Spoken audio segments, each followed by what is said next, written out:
క్రిష్ సారికకి శృంగార నాయకల గురించి చెబుతున్నాడు. కిందు బిల్వంలోని దేవశర్మ అనే మరొక బ్రాహ్మణుడు తన భార్యతో సుఖంగా ఉండేవాడు. వారికి కూడా ఎంతకాలానికి సంతానం కలగలేదు. ఆయన భార్యని అందరూ గొడ్రాలు అని అంటూ ఉంటే ఆమె సహించలేకపోయింది. ఒకనాడు ఆమె తన భర్తతో సర్వాంతర్యామి అయిన జగన్నాథునికి తెలియని సంగతులు లేవు కదా! నేను ఈనాడు పడుతున్న మానసిక క్షోభ ఆయనకి తెలియదా? భగవంతుడు ప్రసాదించని దానికి ప్రజలు నన్ను మాటలు అంటున్నప్పటికీ ఆయన ఎందుకు మౌనం వహిస్తున్నాడు?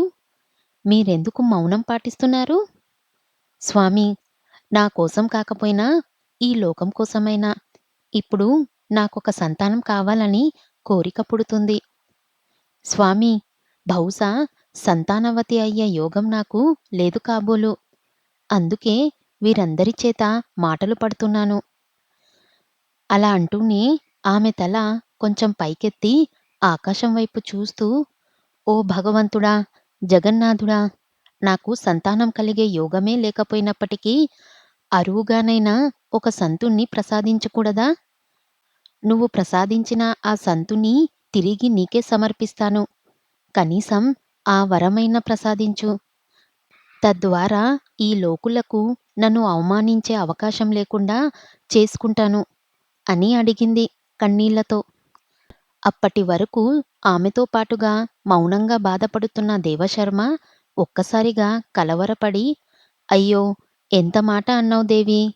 సరే, బహుశా నీ నోట ఆ భగవంతుడే ఆ పలుకులు పలికించాడు కాబోలు. అయినా సంతానం కలిగినప్పుడు కదా, చూద్దాంలే. నీ నోటి హక్కు ఫలించి నేను తండ్రినైతే అంతకన్నానా? ఆ సంతుని తీసుకొని ఆ పురుషోత్తమునికే అర్పిస్తాను. అలా వారు అనుకుంటున్నంతలోనే ఆమెకి శరీరంలో ఏదో నలత అనిపించింది. కడుపులో వికారంగా అనిపించింది. తల తిరిగినట్లయి నేలమీద చతికిల పడింది. తర్వాత చాలా అవస్థపడుతూ పక్క మీద దొర్లసాగింది. ఆమెకేమయ్యిందో దేవశర్మకి అర్థం కాక వైద్యుణ్ణి పిలుచుకువచ్చాడు. వైద్యుడు నాడి పరీక్షించి ఆమె తల్లి కాబోతుంది అని శుభవార్త చెప్పి వెళ్ళిపోయాడు. జరిగింది కలో నిజమో తెలియదు ఆ దంపతులకి.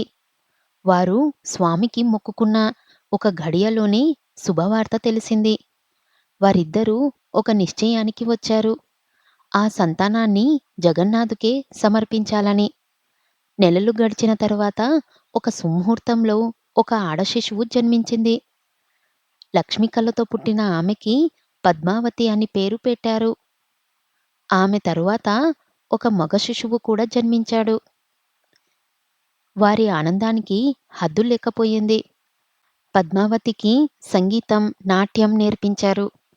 వయసు వస్తున్న కొద్దీ పద్మావతిలో ఎక్కడలేని అందాలు పోగయ్యాయి. యుక్త వయసు వచ్చింది. ఆమెకి వివాహం జరిపించాలి. దేవశర్మ ఆలోచించాడు.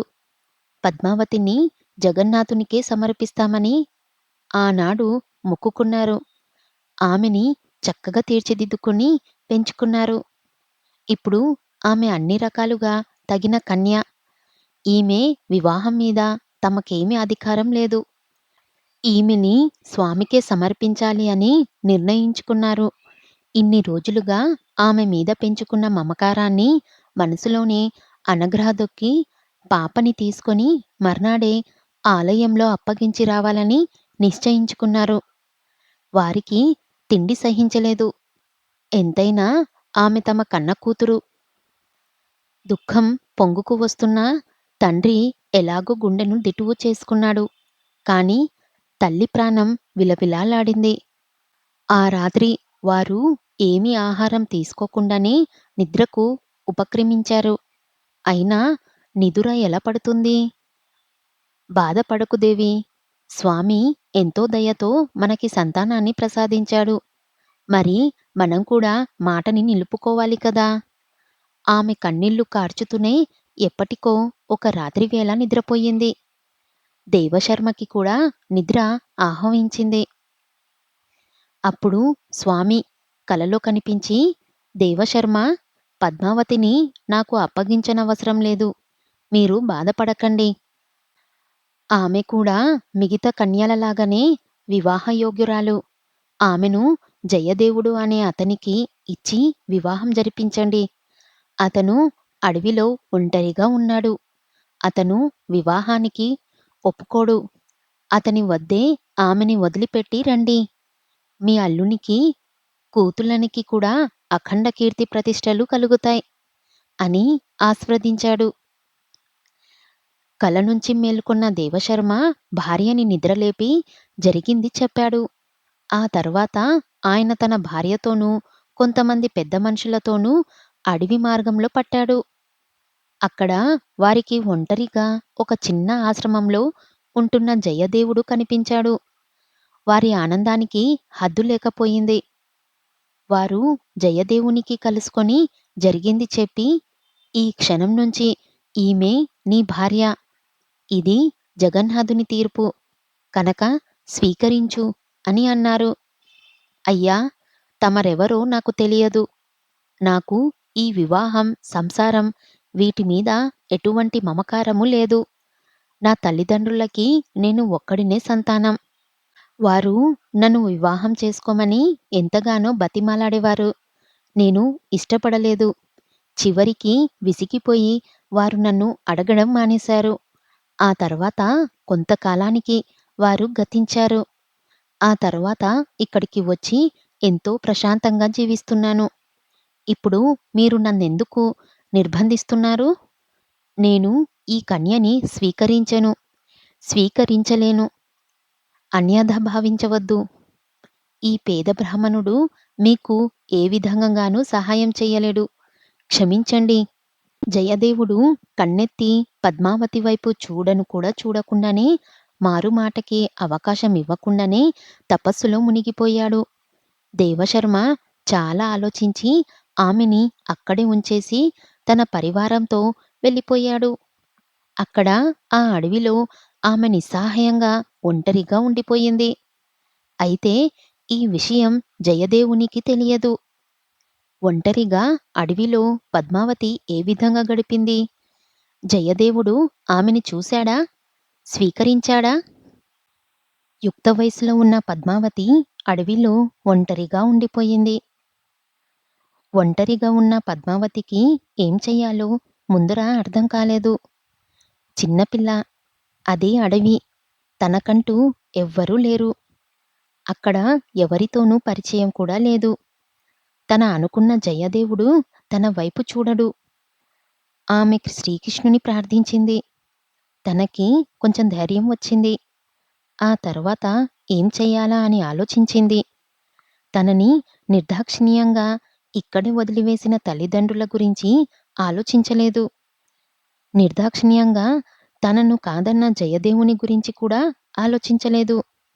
తల్లిదండ్రులు తెలిపిన దాని ప్రకారమే ఆమె జయదేవుణ్ణి ఇల్లాలు, ఒక భార్యగా ఏం చెయ్యాలి అని ఆలోచించింది.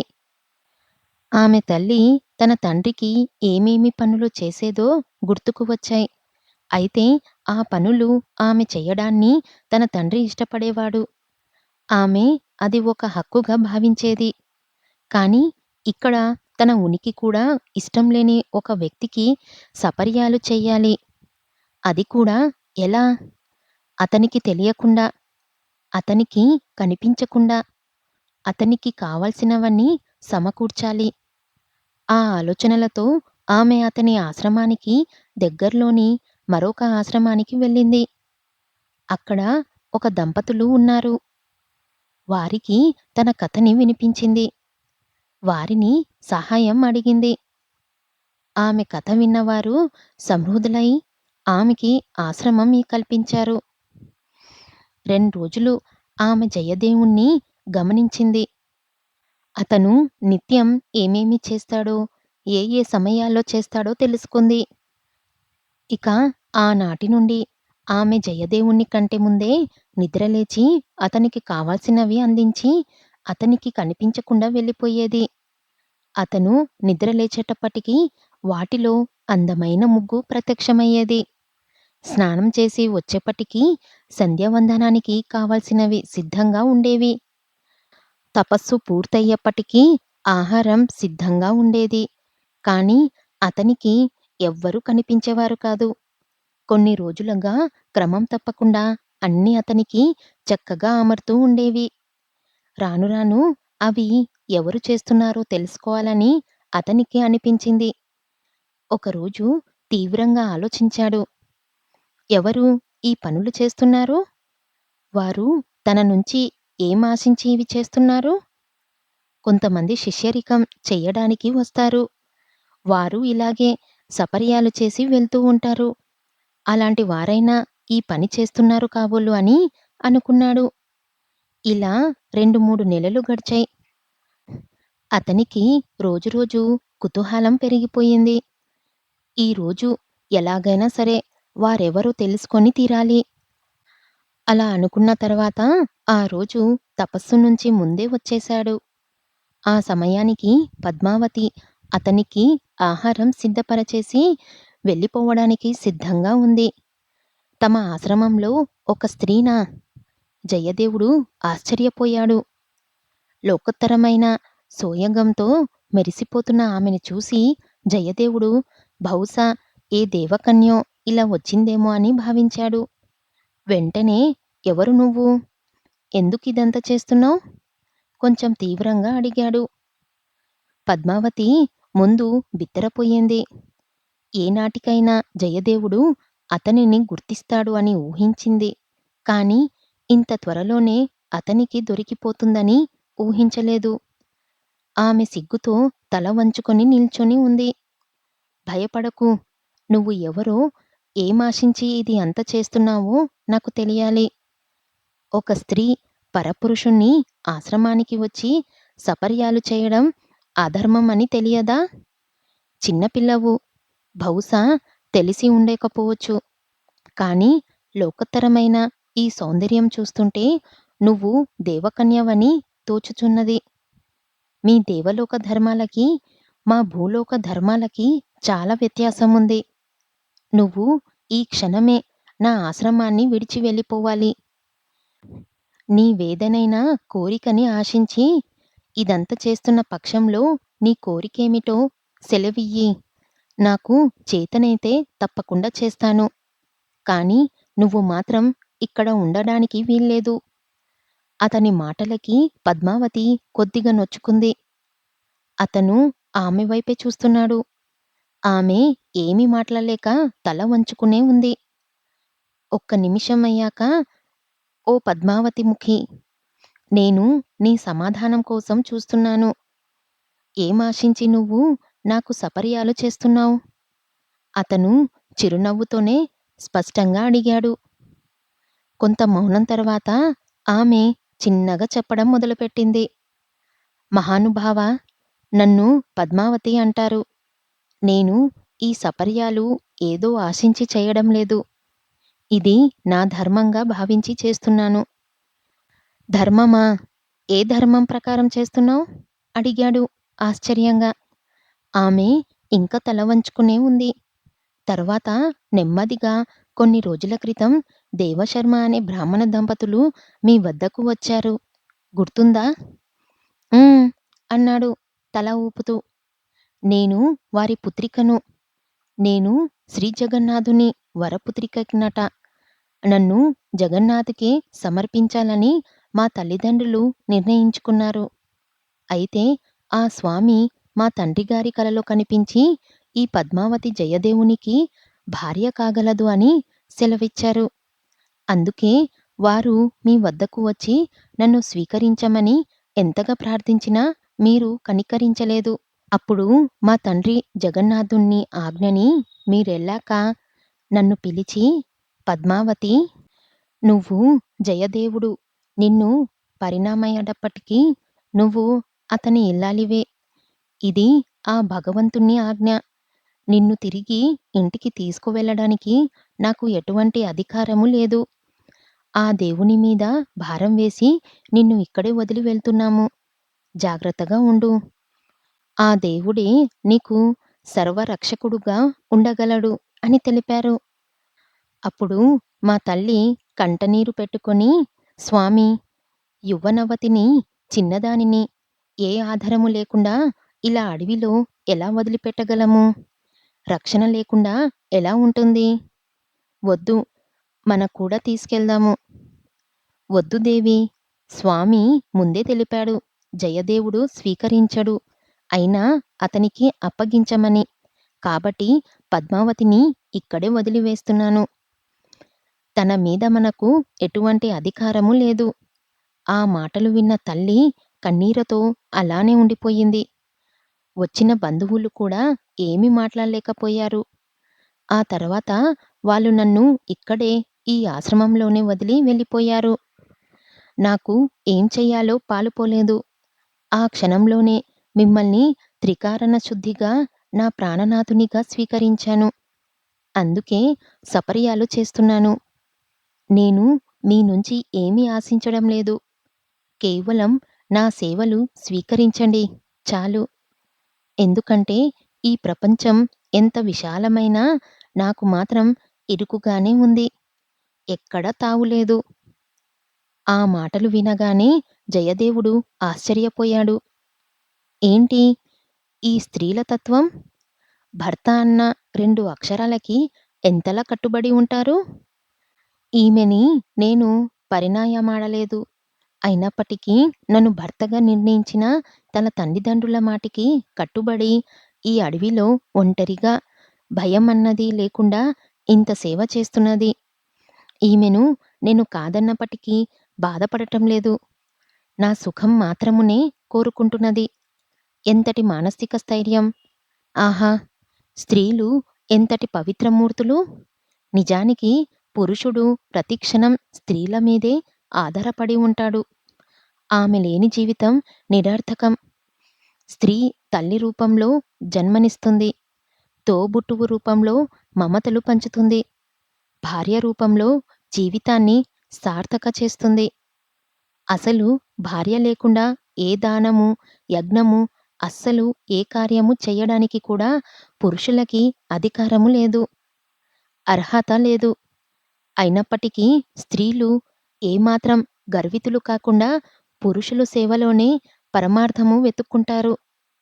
అలాంటి స్త్రీమూర్తికి పాదాభివందనాలు అని అనుకుంటూ మనసులోనే తన గౌరవాన్ని తెలుపుకున్నాడు. ఆ తరువాత అతనికి పద్మావతి త్యాగానికి ఆమె మీద అభిమానం కలిగింది. పద్మావతి, నిన్ను చూస్తుంటే ముచ్చటగా అనిపిస్తుంది. నా మీద నీకున్న నమ్మకానికి నీ మీద నాకు గౌరవం కలిగింది. నువ్వు నన్ను భర్తగా భావించినప్పుడు నేను నిన్ను భార్యగా స్వీకరించాలి కదా! ఇక్కడి ఆశ్రమాసులు సమక్షంలో మనం వివాహం చేసుకుందాం. మా తల్లిదండ్రుల కోరిక కూడా నెరవేరుతుంది. ఇది పద్మావతి ఎంతమాత్రం ఊహించినది. ఆమె జయదేవుడు కాదంటే ఏం చెయ్యాలా అని ఆలోచిస్తుంది. శ్రీకృష్ణుని మీదే భారం మోపి తల వంచుకొని నిల్చుకునే ఉంది. ఇప్పుడు జయదేవుడు వివాహ ప్రసక్తి తీసుకువచ్చేసరికి ఆమె సంతోషానికి అవధులు లేకపోయాయి. కృతజ్ఞతలతో అప్రయత్నంగానే తన 2 చేతులు ఒకటయ్యాయి. జయదేవుడు చిరునవ్వుతో ఆమెని చూస్తున్నాడు. ఆ రోజు ఆమె స్వయంగా అతనికి వడ్డన చేసింది. తరువాత ఆమె జయదేవుణ్ణి అనుమతితో తిరిగి తనకి ఆశ్రమమిచ్చిన వారికి కలుసుకొని జయదేవుడు తనని స్వీకరించిన విషయం తెలిపింది. వారు కూడా సంతోషించారు. వారు ఆమెని పుత్రికలాగా భావించి ఒక సుముహూర్తాన జయదేవునికి కన్యాదానం చేశారు. జయదేవుడు యథావిధంగా తన ధ్యానంలోనూ, తపస్సులోనూ మునిగి ఉండేవాడు. అతను ప్రతిరోజు కృష్ణుని విగ్రహానికి అభిషేకం చేసేవాడు. అది నిత్యకృత్యం. పద్మావతి ఇంటి పనుల్లో మునిగి ఉండేది. ఒకరోజు పద్మావతి జయదేవుని పూజ మందిరాన్ని సిద్ధపరుస్తుంది.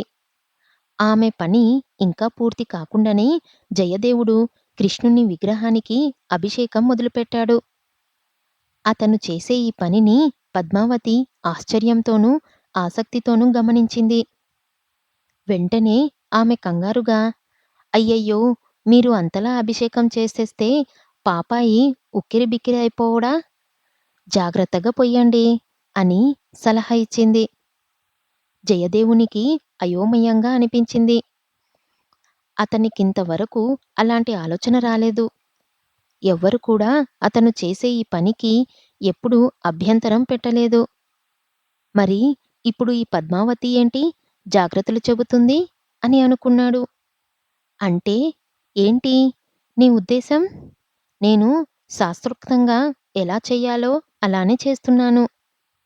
ఇప్పటివరకు ఎవ్వరికీ ఆక్షేపణ కానిది నీకు ఎందుకనిపించింది? ఆక్షేపణ కాదు ప్రభూ! మీరు పోసే ఆ పంచామృత అభిషేకం మంచిదే.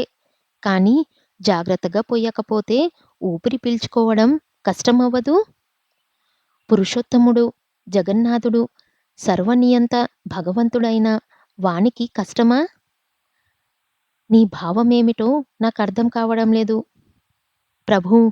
మీకు కృష్ణుడు దేవుడు కావచ్చు. అది విగ్రహం కావచ్చు. కానీ నాకు అందులో చిన్ని కృష్ణుడు కనిపిస్తున్నాడు.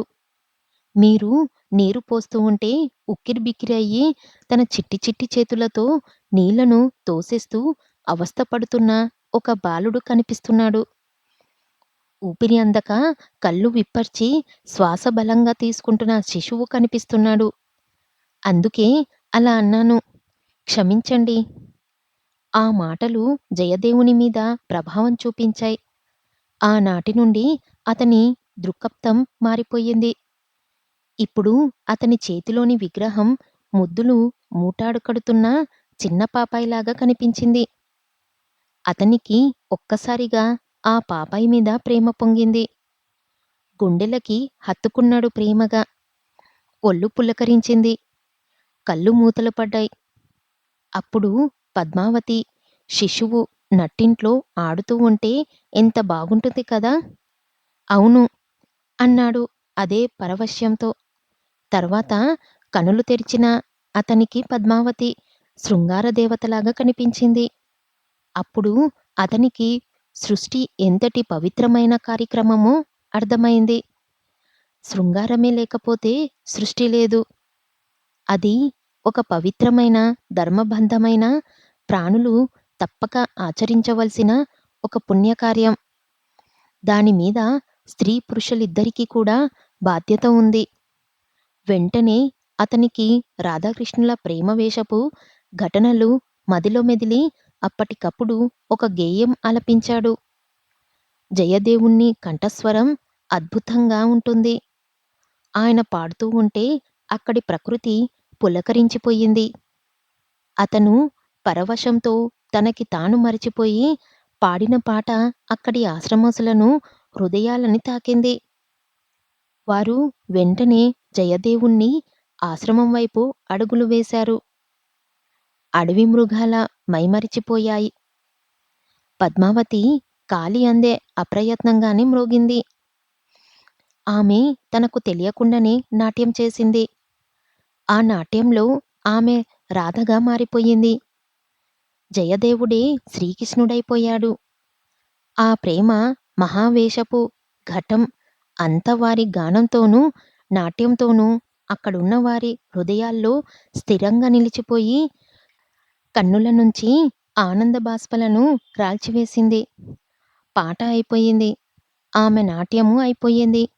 కానీ అక్కడున్న వారందరూ ఒక్కగానొక ఔలిక ఆనందానికి లోనయ్యారు. జయదేవుడు కన్నులు తెరిచి చూసేసరికి ఆశ్రమవాసులు అందరూ అక్కడే ఉన్నారు. ఆయన ఆశ్చర్యపోయాడు. వారందరూ కూడా ఆహా! జయదేవా! ఏమి గానమాలపించావు నాయనా! నీ పాటతో ఈ ప్రకృతి ఏమిటి? సాక్షాత్తు ఆ శ్రీమన్నారాయణుడే పులకరించిపోయాడు. నీ గాయానికి తగ్గట్టుగా పద్మావతి నాట్యం కూడా తోడై మమ్మల్ని అందర్నీ ఏవేవో లోకాలకి తీసుకెళ్ళింది. ధన్యవాదములు నాయనా! వారి ప్రశంసలతో ఇద్దరికీ చాలా సంతోషమేసింది. అందరూ వెళ్ళిపోయిన తర్వాత పద్మావతి నీకు నాట్యం తెలుసా? ఆమె తల ఊపింది తెలుసునట్లుగా. ఈ సంఘటన తర్వాత కొంతకాలం పాటు అక్కడే అదే ఆశ్రమంలో జయదేవుడు, పద్మావతి ఇద్దరూ తమ గాననాట్యాలతో కృష్ణుణ్ణి సేవించుకున్నారు. అలాగే వారి దాంపత్య జీవితం కూడా ప్రణయశృతి చేసుకుంది. గానమై ఆలపించింది. మయూరమై నాట్యమాడింది. కావ్యమై శృంగారాన్ని పండించింది. కానీ కొంతకాలం గడిచాక జయదేవునికి ఎందుకో ఇంకా ఆ అడవిలో ఉండబుద్ధి కాలేదు. తను ఇప్పుడు గృహస్థుడు. గృహస్థాశ్రమం స్వీకరించాలి. ఇలా ఆలోచించక అతను ఒకరోజు పద్మావతితో, "పద్మా, నాకెందుకో ఇంకా ఇక్కడ ఉండబుద్ధి కావడం లేదు. మనం ఎక్కడికైనా వెళ్ళి తలదాచుకుంటే మంచిది అనిపిస్తుంది." "ఎక్కడికి వెళ్ళగలము? మనకి ఎవరున్నారని వెళ్తాము? ఇక్కడ హాయిగా ప్రశాంతంగా గడిచిపోతుంది కదా ప్రభూ." "అవుననుకో, మన ఈ ఆటపాటల వలన మిగతా వారికి తపోభంగం కావడం నాకిష్టం లేదు. ఈ భూమి మీద కలలని పోషించే ప్రజలు, రాజులు చాలా మందే ఉన్నారు. వారి వద్దకు వెళ్ళడం వలన ఎవ్వరికీ ఇబ్బంది ఉండదు కదా అనిపిస్తుంది." "రాజులా? అయితే ఎవరిని ఆశ్రయిద్దాము? చూద్దాం. అన్నిటికీ ఆ జగన్నాథుడే ఉన్నాడు. ఏ ఆధారము దొరకకపోతే ఈ అడవి ఇక్కడే ఉంటుందిగా. అప్పుడే తిరిగి రావచ్చు." అతను నవ్వేశాడు. పద్మ కూడా అతన్ని నవ్వుతో శృతి కలిపింది. ఆ తర్వాత అతడు పద్మతో కలిసి అడవిని వదిలి నగరం వైపు అడుగులు వేశాడు. అతను ధనార్జన నిమిత్తం ఒక్కొక్క ప్రాంతంలో కొంత కొంత కాలం నివసిస్తూ తిరిగి వేరే ప్రాంతానికి వెళ్ళేవాడు. అలా నిలకడ లేకుండా తిరుగుతూ ఉండేవాడు. జయదేవునికి పాండిత్యం తప్ప వేరే పనులేమీ రానందున అతనికి ఎక్కడ స్థిరమైన ఉద్యోగం లేకుండా అయిపోయింది. ఆ కారణం చేత అతను అన్ని ప్రదేశాలు తిరుగుతూ ఉండేవాడు. ఎక్కడ ఉన్నా తన కూడా తన చిన్ని కృష్ణుని విగ్రహం ఉండవలసిందే. అతను పాడవలసిందే. పద్మావతి నాట్యం చేయవలసిందే. బహుశా ఆ ఆటపాటల వలనే వారికి ఆకలి దిప్పకలు తెలిసేవి కావేమో. ఇలా ఉండగా ఒకనాడు వారు వేరే ప్రాంతానికి వలసపోతున్నారు. అలాంటి సమయంలో వారికి దారిలో దొంగలు ఎదురయ్యారు. వారిద్దరినీ ఆటకాయించి నగలు, ధనం మూటగట్టి ఇమ్మన్నారు. వారి వద్ద ఏముంది కనుక? విలువైన కానుక ఒక్కటే, అది కృష్ణుని విగ్రహమే. ఇంకేమి వారి వద్ద లేవు. జయదేవుడు, "నాయనా, నా వద్ద అతి విలువైన వస్తువు ఈ విగ్రహం తప్ప మరేదీ లేదు. దీనిని మాత్రం ఇవ్వలేను. అంతకన్నా నా ప్రాణాలు ధారపోయగలను. కానీ దీనిని మాత్రం ఇవ్వలేను. ఓ వెర్రి బ్రాహ్మణుడా! మాకు నీ ప్రాణాలు విలువలేని ఈ బొమ్మ అవసరం లేదు. నగలు, నాణ్యాలు, ధనం కావాలి. త్వరగా అవి అన్నీ మూటకట్టి వెళ్ళిపో" కఠినంగా అన్నారు. వెంటనే పద్మావతి తన వంటిపైన ఉన్న 2 జతల గాజులిచ్చి, "అన్నల్లారా, ఇవి తప్ప మా వద్దేమీ ఇంకా లేవు. దయచేసి మమ్మల్ని విడిచిపెట్టండి" అని దీనంగా అడిగింది. దొంగలు అవి తీసుకొని, "ఓ బ్రాహ్మణుడా, నిర్ధనుడవైన నీవు మాకెందుకు ఎదురు వచ్చావు? నీ వద్ద ఏదో ఉంది అని ఆశపడిన మమ్మల్ని నిరాశపరిచావు. అందుకు నీకు తగిన దండన విధించవలసిందే" అని అంటూనే జయదేవుణ్ణి హింసించి అతని కాళ్ళు విరిచేశారు. జయదేవుడు బాధతో విలవిలలాడాడు. "హే జగన్నాథ, రాధలోలా, ఈ బాధ భరించలేకపోతున్నాను కృష్ణ, పాహిమాం" అని గట్టిగట్టిగా మొరపెట్టుకున్నాడు. జయదేవుణ్ణి కన్నీరు, బాధ కర్కశులైన ఆ దొంగలు హృదయాలని ఏమాత్రం కరిగించలేదు. వారు అతనిని ఇంకా హింసించడానికి పూనుకున్నారు. జయదేవుని పరిస్థితి ఏమైందో రేపటి భాగంలో విందాం. అంతవరకు సెలవు.